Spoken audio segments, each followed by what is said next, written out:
How did I get here? Where do I begin? Where can I feel safe? Let's start the conversation. Welcome to the episode of Circle Talk. I'm Ryan. I'm Brittany. And today we're just going to give you guys a little bit of an intro on our personal experience, growth, and where we at today, just to get a good platform to make others feel comfortable to talk about their recovery. Yeah, sounds good. Sounds good? Yeah. All right, all right. So, Brittany, when you first got into recovery, what were your thoughts? Or what was your mind at? When I first got into recovery, I felt like I was really hesitant at first because it was just a lot of emotions, like feelings that I didn't want to deal with. So my mind was in a place of overthinking. I'm an overthinker. I'm an anxious person. So I was overthinking about everything that I have to deal with that I've been running from. Okay. Yeah. What about you? Man, when I first got into recovery, to be honest, I did not think I had a problem. Like, you could tell me I was an alcoholic. Yeah. Like, work, job, family. So to go to treatment and see other people and hear their stories, I'm like, but as I went through recovery, like from going to treatment, we always hear the term, not yet. Yeah. You know, like, we're ready. Don't keep going and we'll figure it out. So we're like, it's in denial. But after denial, regret, because I had to lose a little bit more. After regret, sadness, then anger, and it's one hell of a roller coaster. So, those emotions get deep, run deep. They do. They do, for sure. My denial came before recovery. Like, I remember me and my friend Raheem were sitting together, and he was like, "Do you think we should quit?" And I'm like, "No, I don't have a problem. Like, I can stop when I want to." Right. And I kept saying that, like, "No, I don't have a problem." Until one day I was like, "No." And before I got into recovery, it was that point where I broke down and was like, "I need help. I have a problem." And that's what spring forward me into recovery. Yeah, that's the number one thing a lot of people, I know I did a lot. Like, I used to make jokes about quitting. Yeah. Like, fuck, quit. But it ain't just quit. I'm like, quit it. I don't know. When you were down and out, we started, like, pictures I look at myself. Yeah. Active drinking and addiction, and now. Yeah. I'm like, for sure. For sure. I would never post those pictures. I won't let y'all know that. So don't ask to see that. With me, the pictures are, you can see them because my life is so on display. So through social media, through what I do at work, I'm a model. So okay. You can go back and actually look at the pictures. I noticed it now that I'm sober. When I look back and I'm like, I was sad. Like, it was nothing behind my eyes. And I think people feel that you have to hit a rock bottom that's outwardly, like whether it's financial or, just losing people. But my rock bottom was inwardly, like a spiritual rock bottom. I'm like, I'm not happy. I can't be here no more. Everything on the outside was good. It was like on the inside though, I didn't feel happy at all. That's crazy. That's spiritual bankruptcy. Yeah, that a lot. That's the funny word, for sure. I know I had a problem. I had a problem with that spiritual part. Mm-hmm. Like, I believed in something and I knew it was something, but there was something there. Why the hell was it making me this bad? Like, I feel that you be dead inside. You just, ugh. Mm-hmm. So yeah, I get that one. I know. I think the point where I accepted I was an alcoholic and I accepted my problem. I accepted that. It had to be at least 2 years ago. Mm-hmm. And I get deeper into this story on another, occasion. Mm-hmm. But basically, my family kind of had an intervention.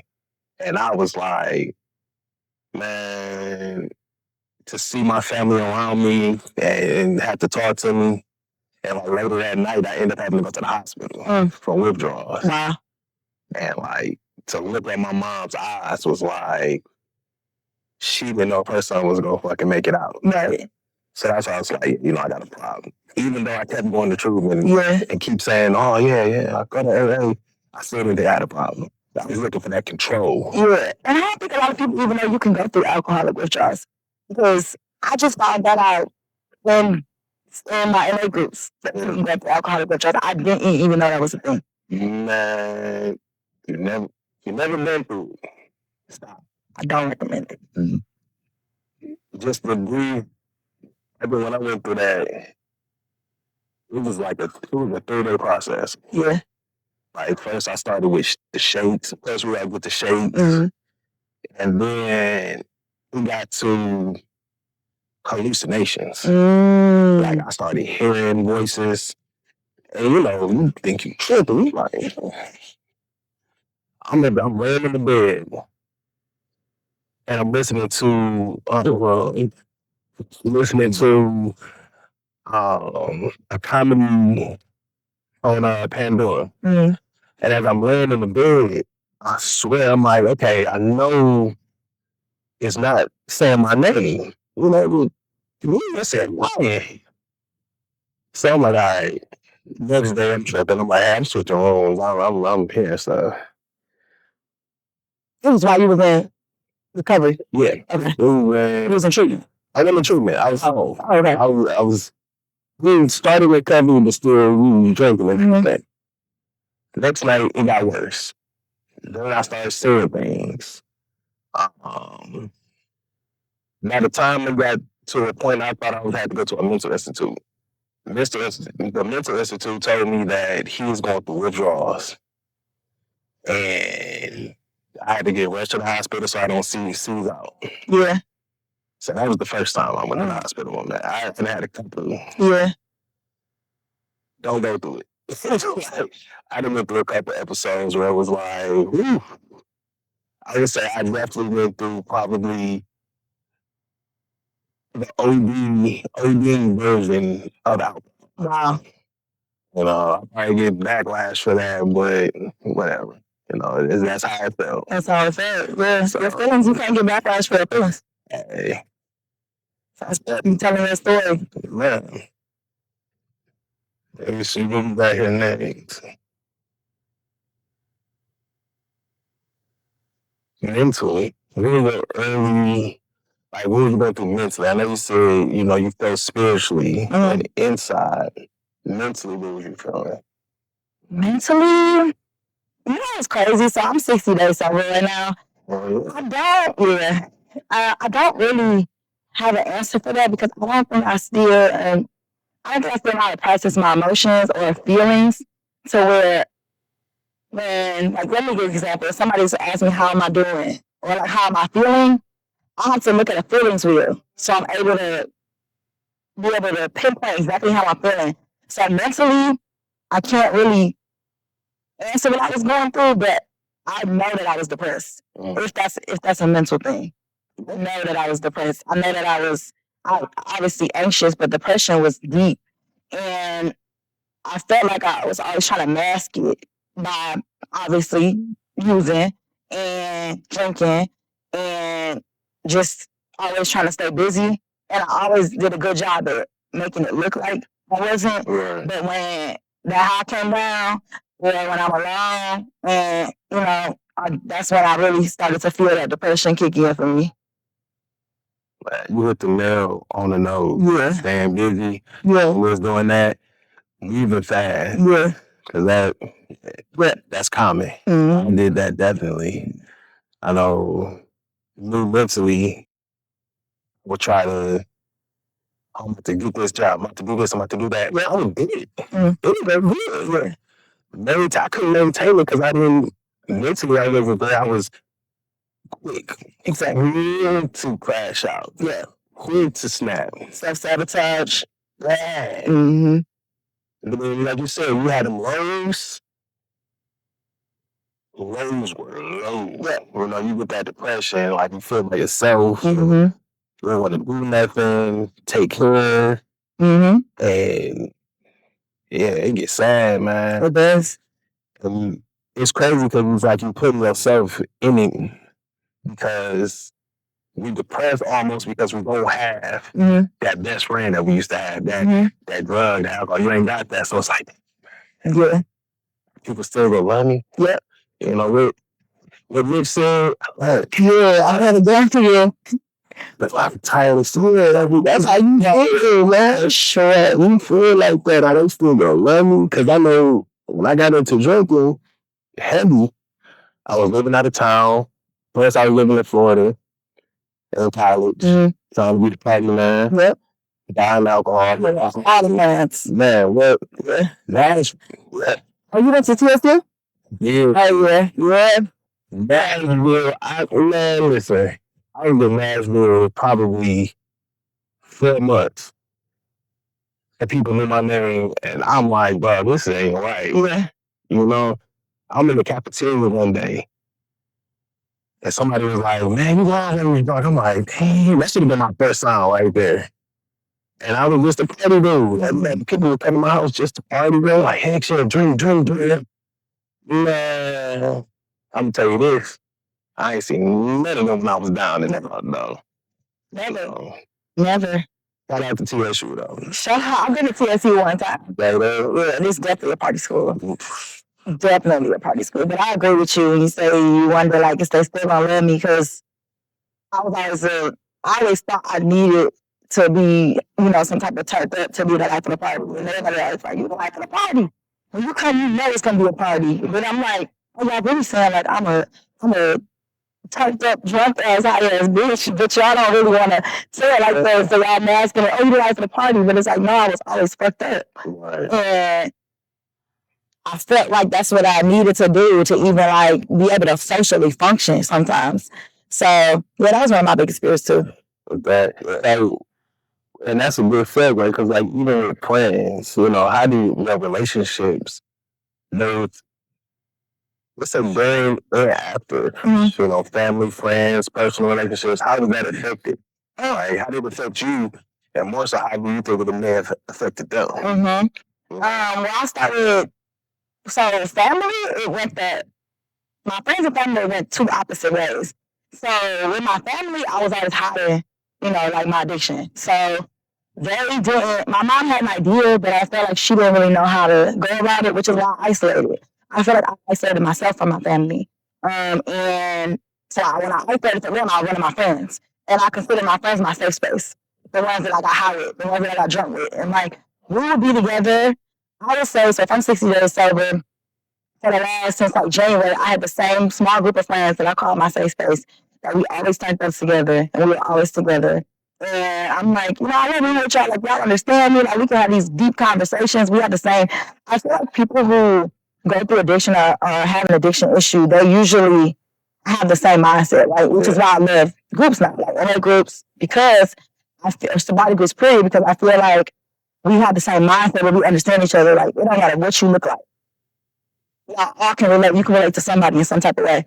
So once I got sober, I got closer with my family because I finally was able to admit it to them. Like, I finally got to that point where I was like, I need help. But they've been there for me, like crazy. But it's also still that lack of trust, where it's like, if I don't answer the phone, I'm like, are you sober still? Like, she always wondering.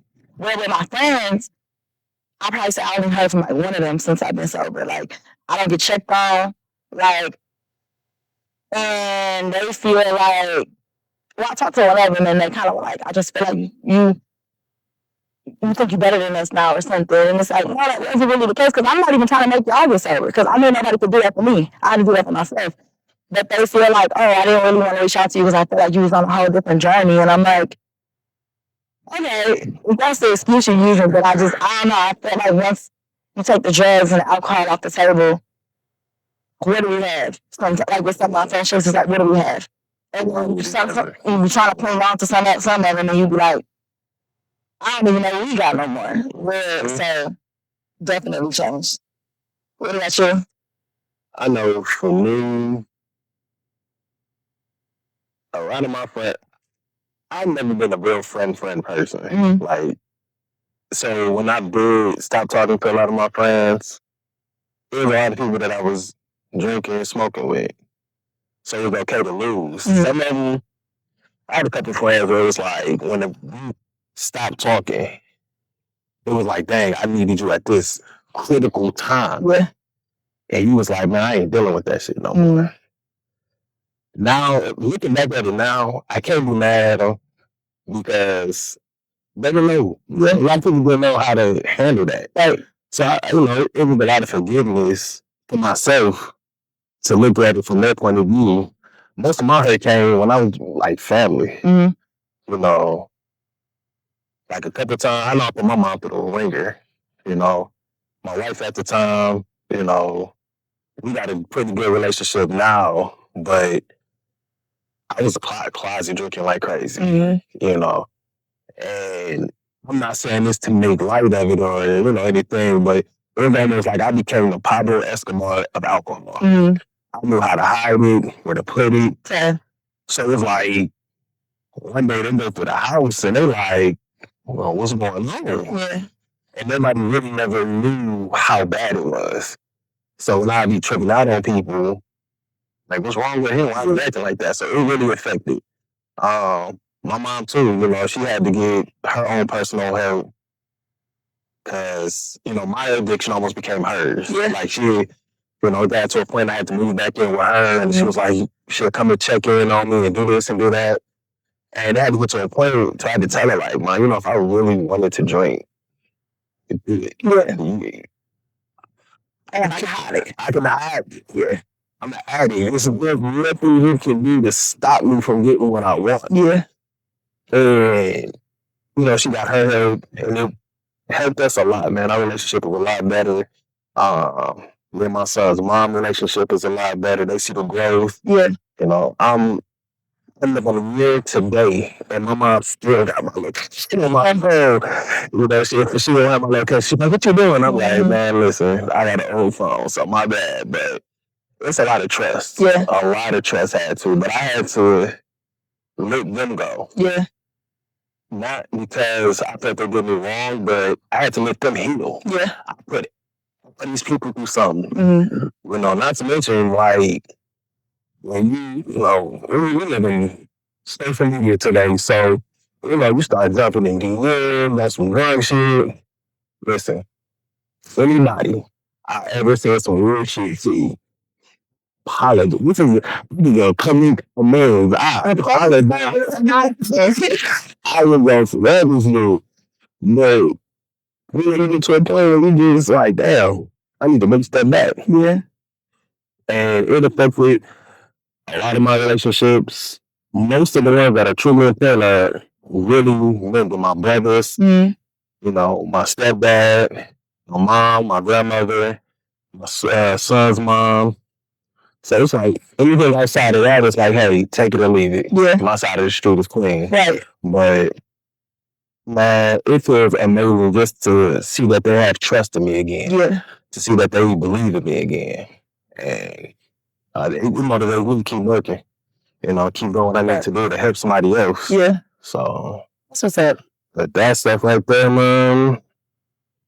That trust, that rebuilding that trust be that one where you like, it's like, I try not to dwell so much on it or overthink so much on it because then I feel like it takes away from my recovery. I feel like as long as I'm just focusing on me and doing, what I need to be doing, that's really all I need to be focused on, and the trust will come. But sometimes it, like that regret playing in, I'm like, dang, like, I did take mama through some stuff. And now we both we both can send our mama's therapy. I got mama reading Let Them Book by Mary Robbins. She was baby to me, which is really good, but mama through a lot too, so. I want to look at child, man. Yeah. Like, I can fix it. Yeah, like they can fix it. I had to tell my mom how to cannot fix it. And it's not. It's not. Yeah, and I feel like a lot of times they try to fix it because they feel like it was their fault. Like, what did they do wrong? Where did they go wrong? And it's like, you love me into the capacity, you did the best you could. Like, it's nothing you could have did differently that would have changed it. That is messed up. That actually good. Yeah, and it's even, God forbid, if my son ever, I don't get this on. But it's like, if you ever do, and it's like, now that I got to try to help, it's like, man, what do you do? What? I don't even know. What? Cause I was like, oh, I've been through it. I had nothing to do. But it's like, you look at friends and other people, you like, dang, them was not ready. Right? There's nothing I can do until they ready. That part. It's nothing. That part. And we see people all the time, and they ready, but then they go, and it's like, hey, it's okay, bro. That's what the program good for. Yeah. Any program we work. Any program for sure. You know, it's always a hella second, third, fourth, fifth, sixth, 2045 chance. Yeah. And it's like, you know, for a parent, I know that can be detrimental to have to think that process. You know, especially how things are today. Yeah. But now, what would you say you and recovery and dating? Oof. It's actually, you know what's crazy? When I went to my home group Friday, I was gonna ask them about that, but I didn't end up getting to it. So I ask you, what do you think about that? Because right now I'm dating.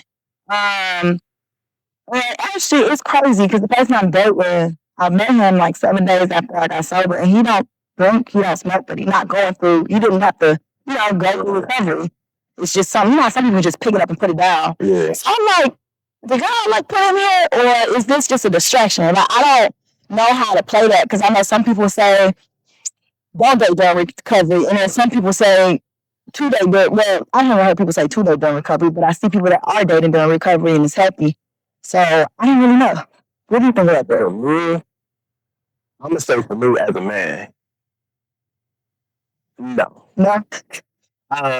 First of all, I ain't in no position to date. You know? So, you know, how can I leave a family or have you a potential leader and I'm still doing my stuff? So as a man, I say, if you're a man in recovery or whatever, take some time for yourself.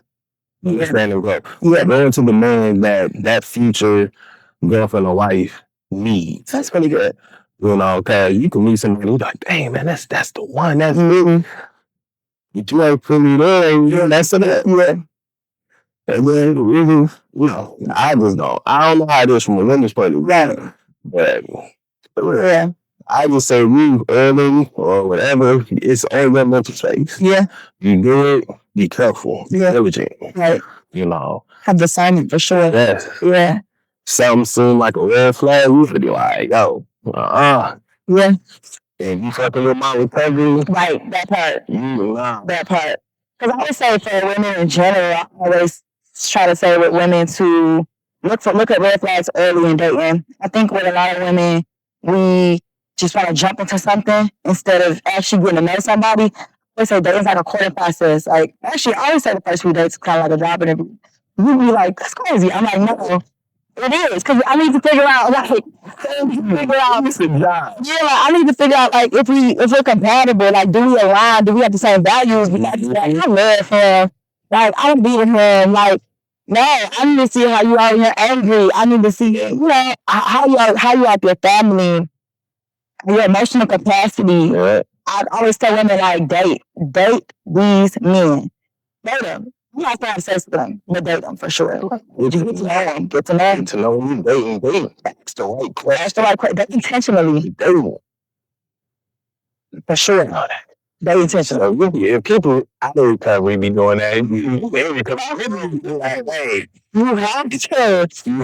I think that, like, because it was this one I was dating, but I started dating him because he drank a lot. And I was like, I'm not a judgmental person, but I know for me, I can't be around somebody who drink a lot because then I'm gonna drink. And then as soon as I drink, that's when it's like, that's why with me, it was like when I got sober, I had to quit everything. Some people can quit some people can still drink and then quit whatever their drug of choice was. But with me, everything gotta be gone. So it's like I can't be around that if I kiss you and I can smell it on your lips or I can I can just smell like this, or you around me and you just actively drinking, it's not healthy for me. And I'm not saying in a judgmental way where it's like I'm judging you because you drinking, because I think that that's what a lot of people feel like right now, whether it's my friends or family. But that's safe, really. That's safe as hell. Yeah. Don't do it. Like a boundary. Yeah. I think boundaries, like somebody made a good reference for a boundary where it's in any relationship where the fence, like, say you got a railing, the railing is for you not to fall over, not for somebody to come crashing into it. So that's like a boundary. Really? That's not for them. That's a good one. Yeah. Because I know for me with alcohol, I had to go through levels. Mm-hmm.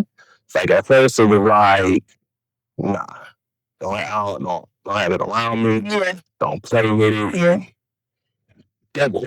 Yeah, for real. So, and it's like now, you know, if I meet people I'm around friends or something, they want to have a drink, you know, it's like, oh, I'm like, hey, Yeah. I'm the one with the problem. Right. Yeah. That's good. I would turn into, Right. you should do. I'm good.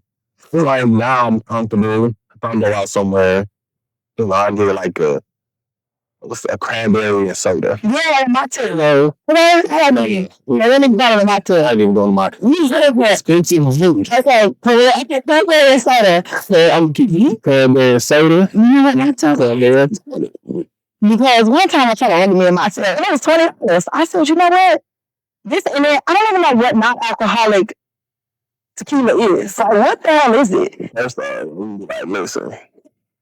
Don't play with my emotions. $20? I might as well give you a drink. Not for real, don't do that. Dude, I don't even play. Okay, cranberry and soda. Cranberry and soda. Okay, good. And then if you want to be fancy, put a lime and a cherry in it. Okay, all right. That's what I just started doing. I didn't know that. We chilling. Mm-hmm. You know? If you look further along, if you just be like, hey, you want non-alcoholic wine, I recommend it. No, that's okay. That's a Yeah. question. You don't recommend it? I don't. Okay. Have I had a non-alcoholic beer? Mm-hmm. Yeah. Has it like triggered me or nothing? No. That's okay. That's why I asked you that. It doesn't trigger me. Okay. At all. I had my non-alcoholic beer, and I mainly got it to make other people comfortable. Yeah, that's how I feel like I do it for. You know, just to make other people comfortable, because it's like, Being in a social setting. yeah. Yeah. And it's like, okay, I'm gonna non-alcoholic beer. But I don't recommend, I'm gonna say do it because I don't know how another person would react. Right. I react. Right. It was cool. It was at a point to where I realized, like, triggers. Mm-hmm. Yeah. You know, and to me at this point, a trigger is something that I cannot do. And I had to learn to put the right people in my life, Yeah. to put God in my life, That part. and to do the positive things in my life that is creating walls Right. that's going to stop me from getting to that bottle. Right. Even though the walls can be broken, but it's another wall. Yeah. And once you build that up, that's where we don't have you. The people want to go and be social. Yeah. Yeah, that's okay. Right. But like, would you ever see me going to the store and buy a 6-pack of Heineken, non-alcoholic, to put in my fridge? Absolutely. Yeah. Yeah. So that's what we playing with the devil. I agree. You looking in your fridge, you're like, Yeah. no. Yeah. But if you're comfortable, you're not comfortable or unsure, leave it alone. Yeah. Alone. Okay, so since we speaking of triggers, like what are some triggers for you? Early on, I'll talk about some of those, because like, I might not say I don't have triggers now, Yeah. but I guess I'm at a point where my recovery may start looking different because my triggers aren't the same when they're not triggers. Mm-hmm. But early on, it was definitely my marriage. Uh-huh. When when my wife first separated, that was a trigger. It was like, why? And it would trigger me sometimes, and it's crazy, my brothers will probably never hear this until they see this. You see my brothers with their wives and their kids, and I just like, damn, bro. Mm. Like, not too long ago, that was me, and now that they're married, and they're not having kids, I lost mine. Yeah. So that was a heavy trigger set for a while. I probably wouldn't be around my family for a while. Yeah. Because I'd be like, man, I don't want to be around all that. You know, so that was definitely a big trigger. Okay. Finances, Mm. that was a trigger because I always had a job, and I always had a good job, Mm. you know. And when I started taking my recovery serious, it was like God was like, hold on, Yeah. I need to work on you. Yeah. So finances was a trigger, and that would be it. Social acceptability. You know? When we reach to being the life of the party, like you said, And you go from being the life of the party to now just that quiet guy in the corner. Mm-hmm. It's weird. Yeah. You know, like my brother, he had his wedding. This is why you're on recovery? He's like, this was very recovery. He had his wedding. And it was an open bar. And everybody drinking, having fun, just partying. I stayed at the grocery table all night. Mm. Did not move, didn't party, Yeah. nothing. And like family that know I'm in recovery, they would come up to me and be like, you good? You okay? Like, you come to me with that food, drinking your hell. Yeah. Tell them I'm okay. I'm like, yeah.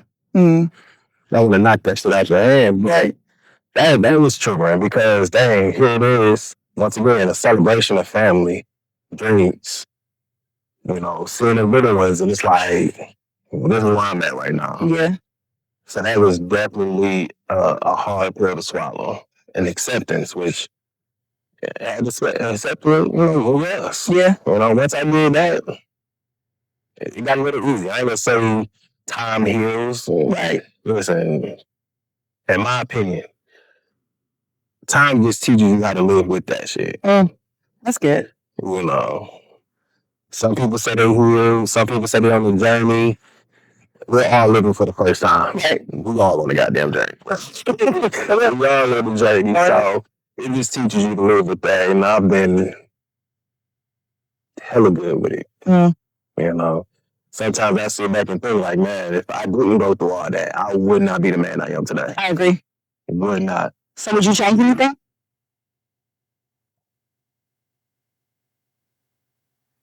No. No.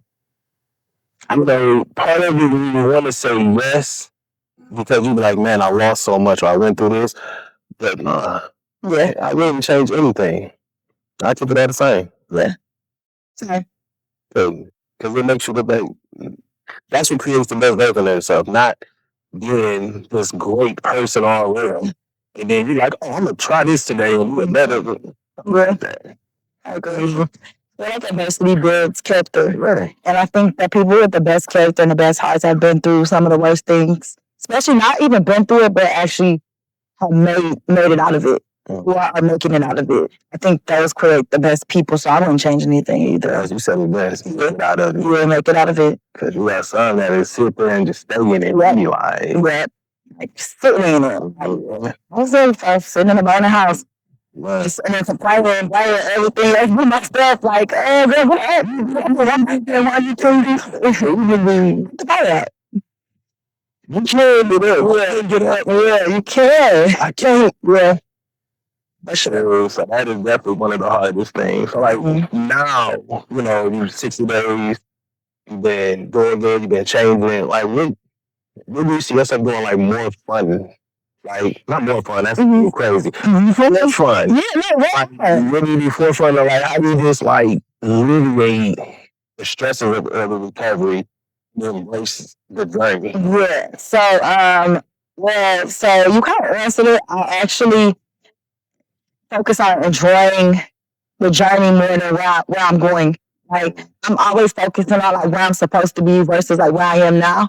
So I kind of like the more I think about my journey and like the kind of like I always reference to like the Bible and like how the Israelites were in the wilderness and they couldn't wait to get a promised land. But it's like no, the wilderness is where the refining happens at. So it's like with me right now, this is my refining process, and as I'm starting to like embrace it and become more grateful for it and become more thankful, I'm enjoying it more. So I love nature now. I used to hate being outside. I just used to like being like I could sit in the house for 5 days and get high and get drunk. But it's like now it's like or be in a club. It's like now I love nature. I love running outside. I love being like going kayaking. I love like I've been coming, bonfires. I used to hate bonfires. We do bonfires here. And I used to hate the smell of my hair. Like now it's like I like grilling. Like I love working out. I don't know if I picked it up like as a put out something to pick up. Like, this is happy. But I love working out too. So I need to get back to that. Yeah, I love the gym. And community, like different groups. Like I love joining different groups. And it can be random, y'all. Like I'll go to a like cooking class, or I'll go to like a pickleball class. Like I'll just pick like, or like my internet groups, or now I'm in like a Bible study group. I just like community and fellowship more. Like it helps me be able to get through my sobriety. It helps me to be able to not even get through it, because I feel like it's a lifelong thing, but it just helps me embrace it more, enjoy it more, like being around like-minded people, just being around people who want the same thing you want. Help you learn to live with it. Yeah, that's the thing. To help you learn to live with it, Yeah. not get through it. Yeah. Like, hey, you feeling like you said, you doing the best thing, baby. Because of the gym, endorphins, you from the run, Yeah. and how that. And you know what's crazy? People say, so like I feel my time I would have spent like getting high or drunk with the gym. I don't feel them as much with meetings as I should, but I'd like to create dopamine in other ways. So the gym is a good way that I create dopamine. Reading. And yeah, those two things really help to fill up that time that I'll be at lifetime for like 3 hours. Like I'll go in, I'll do a class, I'll do more workout classes, and I'll like go to jacuzzi or the sauna. Right. Like it's cool. So I just like look for more ways to fill my time for real. That's a good thing. Time. We'll mess around. That's I'm bored. yeah, I can start saying you more. You like, let me put up the phone right quick. It's something to be like. When you do that, man, it helps you a lot, man. For me, I got back into cooking. Oh yeah, that's what's up. Like, I used to cook a lot when I was drinking, and I would be like, I could listen to when I was drinking, cooking. Yeah. So I had to learn, like, hey, what makes me happy? I was like, all right, let me go back into cooking. Let me get back in the project, working. You know, not able working to do like, oh, I'm gonna work in the place of this. No, if I'm working, I want to do something that's gonna impact. Right. It'll be fun. Yeah. So I'm still learning too, like things to fill my time, because right now I need to work, go to a meeting. I have just some me time. My me time be so small because I gotta get back on it. That I gotta like. I know a lot of people say, "Hey, we're trading in work for this." Like, hey, sometimes we just be like you said. I'm on a journey. I know where I want to be. Yeah. So I gotta do some sacrifice. Exactly. I still make sure I make some me time. Yeah. So Yeah. and I'm definitely excited for one me time I'm doing. Yeah. Cruise. Cruise. I was the first. I would cruise too. I would first cruise. Cruise. Okay. I don't like boats, large body of water. Not my thing. So What are you doing? it's my birthday. That's what's up. Look up good. Yeah. Okay, good. Look at the other side. I'm grounded. See, that's why I get to work. Gotta go. And then spirituality. So I know you even said your spirituality. You was kind of bankrupt. You were, working a program or doing certain things. Do you find yourself getting more spiritual with higher power? Yeah. How does that look like to you? Yes. So spirituality to me, it looks like so I am a believer in God. I am a believer in Jesus Christ. So I'm very big on building my relationship with God. And he's not the reason why I got sober. I feel like he was calling me to be sober for a long time. Like things kept, but I just was ignoring him. Because like I said, we always had some type of relationship, but the using and like all of that really just would cloud me and like keep me away from him. Right. And I also just feel like that was a scheme that by the enemy for sure. Because now that I'm sober, like my relationship that I'm having, like that I'm building with him, because like, he never goes anywhere for real. To me, he's always there, but I more so was running away. And I believe that he's always been there, but now I'm able to actually feel his presence more because I'm focused on it more.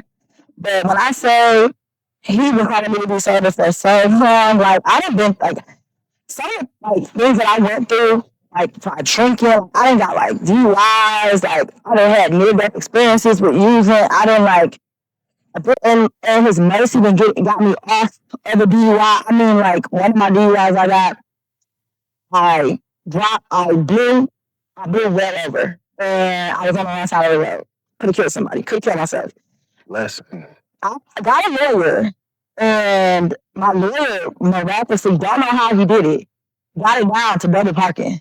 Got my DUI dropped to double parking. Actually, how we did it was I had gum in my mouth, and if you have something in your mouth, they're supposed to blow. If you're supposed to blow 15 minutes after you spit it out, he made me blow 14 minutes and 52 seconds after I spit the gum out. So that 8-second window caused my whole. So then I ended up getting to double parking because I was on the wrong side of the road. But I felt like that was mercy, but that was also like a consequence where it's like, no, you got to deal with this because you did it. But like my mercy, the mercy I had is me, like you know, you won't get the second DUI because my license would have been revoked. And it was like a wake-up call for me. At that time, it wasn't a wake-up call for me to get sober, though. It was just a wake-up call for me to stop drinking and driving. So I would just start leaving my car everywhere. I'm like, I'm going to leave my car. And I remember a lawyer I had, which I felt like he kept placing people in my life telling me, because I wasn't listening to him. I couldn't hear him. So he kept placing people in my life to physically tell me, you need to stop, you need to get sober. So my first lawyer I had, I dropped him because he was like, I feel like you need to get sober. Like, you need to stop drinking. I was like, the fuck is you talking about? Like, we're out of here. So I dropped him. And then my second lawyer I get, he beats my case, he beats the case, get it down to double parking. And after it, he tells me, like, I think you need to get sober. And I felt like he waited until after my case. And I was like, what the fuck is with this getting so? Like, I'm just going to stop, I'm just going to leave my car. So, yeah, I feel like my relationship with him is getting stronger, but I'm really deep in prayer. Like I've been, yeah, and also I believe that he's the one who called me to come to the program because I never heard of NA. Like I've heard of NA, like I would see it on TV, but I had never thought about going. Like it was never ever in my heart or in my mind to go until that day the day that I decided to get sober. Something was put on my spirit where it was like, look up NA classes near you. And I started Googling them. And then my first one I went to was online. And then my first in-person one was my home group. And they were the most kindest, most welcoming people. They were the first people who made me feel welcome, who made me feel safe. And like I felt like I had that safe space of people who was going through what I'm going through, but they sober. They're not using. So it was like, I felt like he was like, oh, you want that safe space of people like you? I got you. I'm going to put you in this room. You don't need to be with I don't need to be using to have that safe space. I feel like it wasn't a coincidence, like how I ended up here today. Even the podcast thing, because when I was always getting high, we would always sit around and talk about crazy shit, and we would be like, we need to start a podcast. Like, we're gonna start a podcast, and I literally still have it in my notes. We were gonna call it a safe space. And we would talk on the podcast. And they were like, you never gonna start this podcast, because I always just start things but never finish them. Like, you never gonna start it. You never gonna start it. And then, crazy enough, I came here. I didn't even speak here. Never spoke when I came here. I knew Ryan. And he was like, he called me over and was like, hey, I'm thinking about starting a podcast, by Sober Talk. And I'm like, there's no fucking way. Like, we had a conversation. We had a small conversation at first. I'm like, there's no way. So I don't think it was a coincidence at all. I definitely think it was God with that. Crazy stuff. She was like, wow. No, I'm saying that because I'm about to add to that because it's like, I don't believe in coincidences. Because I talked about a podcast for a minute. I talked about a lot of stuff. D-Ray, my brother, who can verify this, about a year and a half, I said, I'm going to do a podcast and do this and this. He was like, oh, man, that'd be dope, man. You should do it. I was like, I'm going to do it. Started it, started with the idea, stopped. And fast forward, talked to Thomas. And I was like, I want to do this podcast. He was like, bet. He's done hold all in. He was like, cool, whatever you need, we're going to get it together. I'm getting ready to tell you how God works, man. I'm trying to do too many things at one time. I had surgery. Surgery. I'm down for about 2 months. I come back to the house. The night I came back to the house, that's when I think that was your first barbecue. Oh, you were cooking. He made some good That was my first barbecue. That was my first time back at the house. And it was like, man, you put the kitchen was good. I was like, oh, yeah. Okay. I'm like, I'm about to get on this podcast. I'm about to do it for real. And, I see everybody talking, we sharing. And I'm like, you know what? I'm going to talk to her. I'm going to talk to her. I'm going to get these people on there. And so that's where we talk. Like, hey, you know what? I want y'all, to be a part of it. I want y'all to be on the episode. It started an episode idea. tell them like, man, I want you to be part of it. I want you to move it with me. Yeah, that's how. I started this idea, like really stopped. As soon as I got back here, I meet the person that's doing this with me. So I'm looking for this. This was going bang, man. Crazy. That's crazy. Yeah, That's crazy. that's absolutely crazy. Let's say Mm-hmm. we put this years from now and grow up and everyone better be like, hey, Remember that. you started with it today. But I'm glad we had this. I'm glad we finally got this done. Me too. This is crazy, really.